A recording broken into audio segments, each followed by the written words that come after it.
போன big pass அப்படின்றது விஜய் சேதுபதி அவர்களுடைய முதல் பிக் பாஸ். அதாவது நம்ம உலகநாயகனை பார்த்துட்டு அந்த இடத்த அவர் நிரப்புவாரா அப்படின்ற போது அவர் வந்து ஓகே ஒரு பாஸ் மார்க்.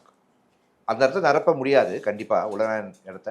ஓரளவுக்கு அவருடைய இதுக்காக அவர் செய்ததை பார்த்தோம்னா இப்போ 2வது வாட்டி பண்ணுறாரு. ஏன்னா ஃபர்ஸ்ட் வாட்டி வருன்ற போதும் 2வது வாட்டி வரும்போதும் அதோடைய மாறுதல் இருக்கும், நிறைய படிப்பினை இருக்கும்ல அந்த மாதிரி. அண்ட் இந்த வாட்டி நிறைய எக்ஸ்பெக்டேஷனும் அவர் மேலே இருக்குது. அண்ட் இந்த வாட்டி ப்ரொமோ வேறு ஒன்று விட்டுருக்காங்க, பார்த்துருப்பீங்க. அண்ட் ப்ரொமோவில் ஒன்றுமே புரிஞ்சிருக்காது, அதுதான் ப்ரொமோவே. ஸோ போன சீசனில் டோட்டலாக ஆல் டுகெதராக பார்த்தீங்கன்னா நிறைய லேகும் இருந்துச்சு, நிறைய நல்லாவும் இருந்துச்சு.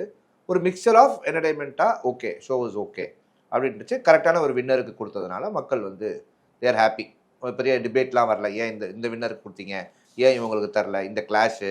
எப்போவுமே கொஞ்ச நாள் எப்படி இருந்துச்சுன்னா இவர் வெஸ் இவர், இவர் வெஸ் இவர் அப்படின்னு இருந்துச்சுல்ல, அது இல்லாமல் இருந்தது தான் போன சீசன்.